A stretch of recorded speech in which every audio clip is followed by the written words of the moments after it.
आधा लड्डू श्री कृष्ण की कहानी। एक बार पश्चिम बंगाल के श्रीखंड नामक स्थान पर भगवान के एक भक्त श्री मुकुंद दास रहते थे। श्री मुकुंद दास के यहाँ भगवान श्री गोपीनाथ जी का श्री विग्रह श्री मूर्ति थी। वह उनकी बहुत सेवा करते थे।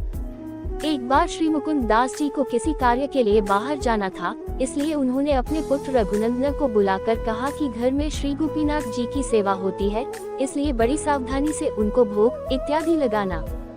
ये सब अपने पुत्र को बताकर श्री मुकुंद दास जी अपने कार्य के लिए चले गए।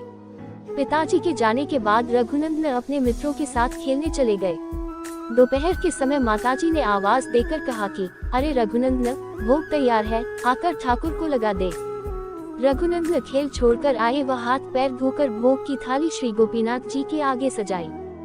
फिर श्री गोपीनाथ जी से बोले, लो जी, आप ये खाइए, मैं कुछ देर में आकर थाली ले जाऊंगा। श्री रघुनंदन अभी बालक ही थे, इसलिए बड़े ही सरल भाव, बालक बुद्धि से रघुनंदन ने श्री गोपीनाथ जी से निवेदन किया। फिर वे खेलने चले गए। कुछ देर बाद उन्हें याद आया कि गोपीनाथ जी उनकी प्रतीक्षा कर रहे होंगे कि कब आप थाली लेने आएंगे। ऐसा सोचकर वह घर के मंदिर में आए। आकर देखा कि भोग तो ऐसे का ऐसे ही रखा हुआ है, जैसा वे उसे छोड़ गए थे। बालक रघुनंदन ये देख घबरा गए और कहने लगे, अरे आपने इसे खाया क्यों नहीं? क्या गड़बड़ हो गई? पिताजी को पता लगेगा तो बहुत डांटेंगे। ऐसा कहकर रघुनंदन रोने लगे। फिर भी कुछ नहीं हुआ।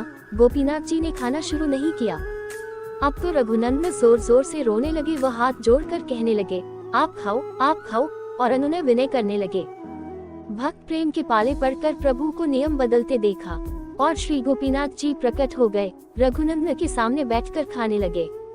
खाने के उपरांत श्री गोपीनाथ जी फिर से मूर्ति बन गए। रघुनंदन ने खुशी खुशी थाली उठाई और माँ को दे दी। माता ने खाली थाली देख सोचा कि अबोध बालक है, भूख लगी होगी, इसलिए स्वयं प्रसाद पा लिया होगा या मित्रों में बांट दिया होगा। बालक को संकोच ना हो, इसलिए माता ने बालक से कुछ पूछा ही नहीं। शाम को श्री मुकुंद जी घर आए तो बालक रघुनंदन से पूछा कि सेवा कैसी हुई। रघुनंदन जी ने उत्तर दिया, बहुत अच्छी। श्री मुकुंद दास जी ने कहा, जाओ कुछ प्रसाद ले आओ। रघुनंदन ने उत्तर दिया, प्रसाद? वो तो गोपीनाथ जी सारा ही खा गए, कुछ छोड़ा ही नहीं। ये सुनकर श्री मुकुंद दास जी ही बहुत हैरान हुए। उन्हें पता था कि इतना नन्हा बालक झूठ नहीं बोल सकता। कुछ दिन बाद रघुनंदन को बुलाकर कहा कि मैंने आज भी किसी कार्य से बाहर जाना है, इसलिए गोपीनाथ जी की ठीक ढंग से सेवा करना, उस दिन की तरह। श्री मुकुंद दास जी घर से बाहर चले गए, किंतु कुछ ही समय बाद भोग लगने से पहले वापस आ गए और घर में छिप गए। माता ने उस दिन विशेष लड्डू तैयार किए थे।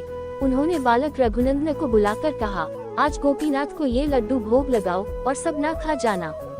बालक माँ की बात समझा नहीं, किंतु गोपीनाथ जी के पास भोग लेकर चला गया। मंदिर में जाकर लड्डू से भरा थाल गोपीनाथ जी के आगे सजाया। वह हाथ में लड्डू लेकर गोपीनाथ जी की ओर करते हुए बोले, माँ ने बहुत बढ़िया लड्डू बनाए हैं, मुझे खाने से मना किया है, आप खाओ, लो ये लो खाओ। रघुनंदन फिर से रोना प्रारंभ न कर दे, इसलिए गोपीनाथ जी ने हाथ बढ़ाया और लड्डू खाने लगे। अभी आधा लड्डू ही खाया था कि श्री मुकुंद दास जी कमरे में आ गए। आधा लड्डू जो बच गया था वो श्री गोपीनाथ जी के हाथ में ऐसे ही रह गया। ये देखकर श्री मुकुंद जी प्रेम में विभोर हो गए। उनके नैनों से अश्रुधारा चलने लगी, कंठ गदगद हो गया और अति प्रसन्न होकर आपने रघुनंदन को गोद में उठा लिया। आज भी श्रीखंड में आधा लड्डू लिए श्री गोपीनाथ जी विराजमान है। कोई भाग्यवान ही उनके दर्शन पा सकता है। अगर आपको मेरी यह कहानी अच्छी लगी हो तो प्लीज मेरे चैनल को सब्सक्राइब कर देना, लाइक कर देना, शेयर कर देना और बेल आइकन को